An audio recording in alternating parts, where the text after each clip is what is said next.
Hello and welcome to my channel. My name is Peter Abraham. I am a registered nurse with experience in cardiology, long-term care, and extensively in hospice and palliative care. If you're new here, welcome. Thank you for joining this discussion. As you progress, if you like what you're seeing, press the like button below. If you're interested in seeing more of what you've seen here or in other episodes, subscribe. And if you have any questions, whether it be on hospice and palliative care, long-term care, cardiology, nursing in general, being a male nurse, or just grief and grieving, both anticipatory beforehand, grief afterwards. Those are some recent topics we've been discussing. Or just want to make a suggestion of what to cover in a different video, please comment down below.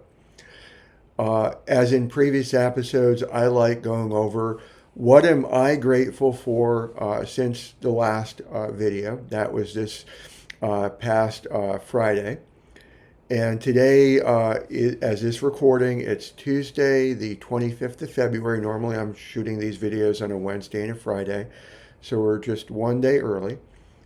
And I'm grateful for so many things. So my wife, who is currently working a part-time job, she was the first to get a part-time job here in Kentucky that we moved late last year to, and I'm so proud of her, and she's doing so well in that position and contributing so much to our family because of that. I'm grateful for this. This is a gorgeous day. I have the window open. I'm sitting in front of our one-bedroom window. Just the window's open. The air's coming in. I have the heat off. It's 65 in the house, but it actually feels like it's the low 70s. Just a gorgeous day. I'm so grateful for the books that God has inspired me to write and provided a window of opportunity to me to write after I was terminated from a hospice nursing position. That was the first video. Was it ageism?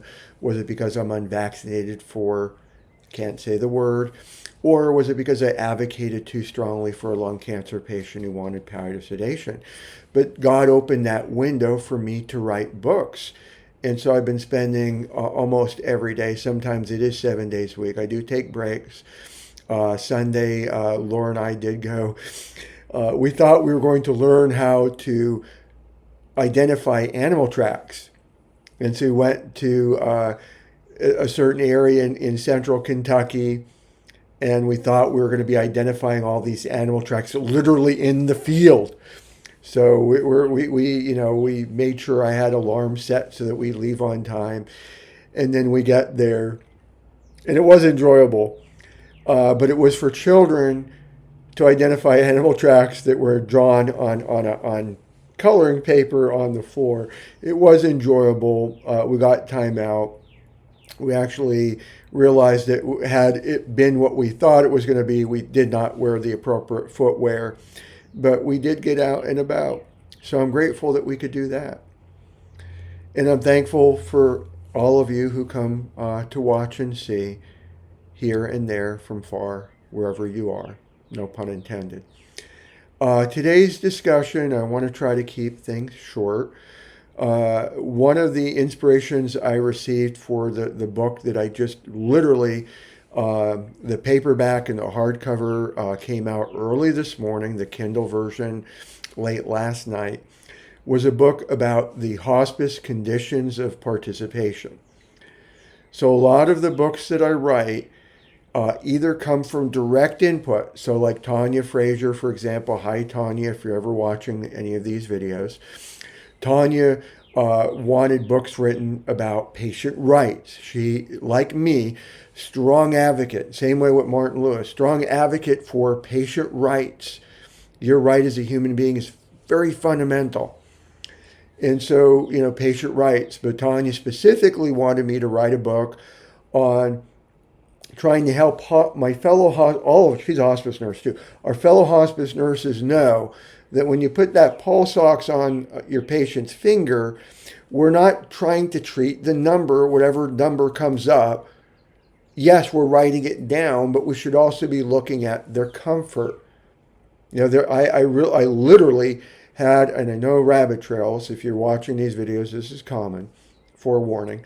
But I had a patient in York County, Pennsylvania, where the skilled nursing facility was unintentionally, that's the key word, unintentionally killing a patient because they were treating the oxygen saturation number. It went under 88%, and they wanted to get to a certain number. And so they kept cranking up the oxygen, which is a medication. The patient was becoming lethargic. And instead of anybody, I don't know how to word it, they're short staffing and everything else. I don't want to say this in a way that comes across negative towards the nursing staff there. This is a very difficult field, and not everybody has the proper training.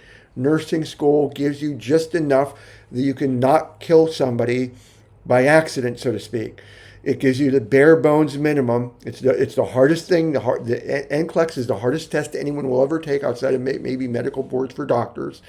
But it's the bare minimum to avoid killing somebody. It doesn't teach you everything. That's one of the reasons why I'm writing the book. So Tanya Frazier was like, you need to write a book on educating our fellow hospice nurses. How do you know when to use oxygen or not? So that became a book. And out of that book, and this is why sometimes, how are you writing so many? Well, if you have one book written already, and now you want to write another book, and I don't know if that's the one book that's coming on by the 28th of this month, but you have one book already that's written for nurses. I then turned that around for caregivers, and then you're just taking the language and making it more layperson, getting rid of the medical jargon, blah, blah, blah. So, but, Tanya or Martin Lewis, who advocated so wonderfully for his mother, you need to write a book there for Beyond the Living Will. He didn't give me the title, but that's what it came out to be, is there's not enough information there for families and caregivers to make those difficult choices. What really happens in CPR? What's the downside to having a feeding tube or dialysis? What are the pros and the cons? So you can make your own decisions. Patient autonomy. Your body, your choice. Keywords is your body only. And so in one of the hospice groups, it wasn't a direct suggestion, but somebody was applying to be a hospice director of nursing. So basically the clinical side that runs the hospice business. And they were asking the group, what do you need to know? And the overwhelming responses was, you need to know the hospice conditions of participation, COP for short. Not a cop, but COP for short. And when I did market research, hi Nina Hart, if you're watching this. Nina is a wonderful person. She's done hospice and so many other areas of nursing, and she consults with other nurses to be nursepreneurs. And Nisa's very big on market research, and thank you, Nina, for your push in that area. But when I did market research, which was looking, what books are out there for hospice of conditions of participation, there's books from 2008, 2013, and 14.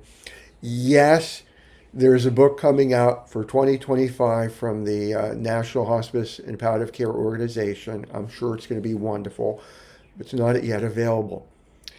And I could not find a single book that also integrated the HOPE tool.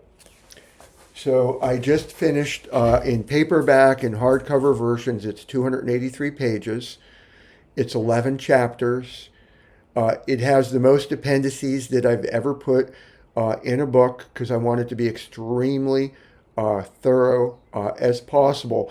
Not just covering the federal hospice of federal conditions of participation for the federal mandates, but there is two separate appendixes appendices that go over the state variations, which I found I love doing research. So I'm a geek and a nerd, so learning is like wow.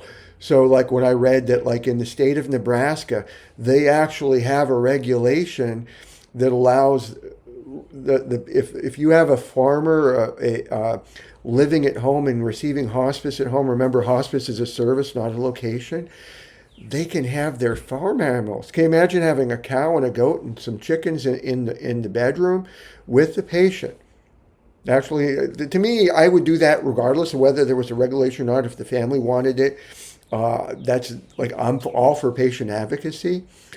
But they actually put it as a regulation to allow for this. And like, wow. Or that the state of Texas mandates more volunteer hours than the federal limit. Or, and I'll never take choices away from other people. So I would not vote for medical aid in dying, but there's some states that have specific regulations of how to approach those issues with your patient. So this appendix goes over. It's a very long. The one section I forget is 2 or 3 pages. My short-term memory is like this.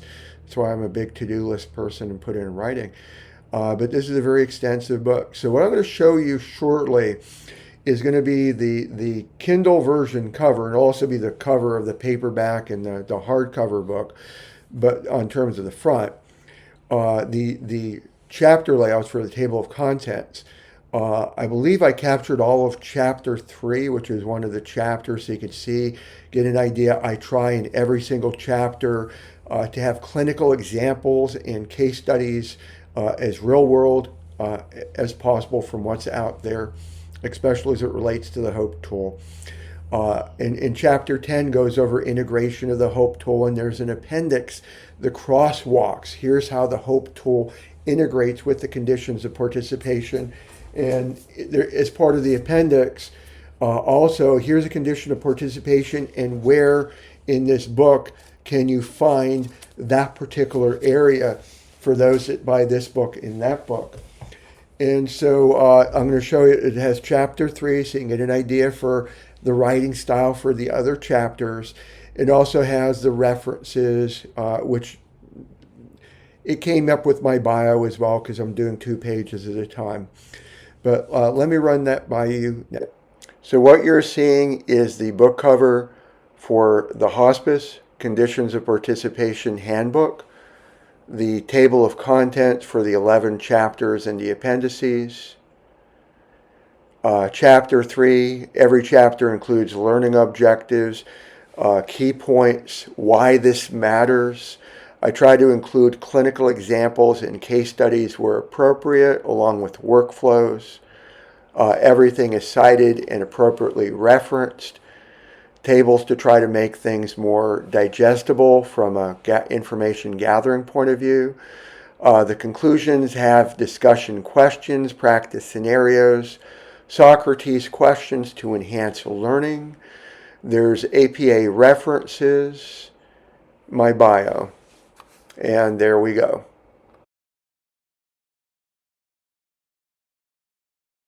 So as we conclude things, if any of you are watching, like Tanya, Tamara, and others who have purchased my books or are trying to help promote my books, first and foremost, thank you so much. If any of you who read my book say, hey, this just doesn't make sense, could I elaborate more? Please, whether it's commenting on here, Facebook messaging, reaching out to me, please. You matter, your point of view matters.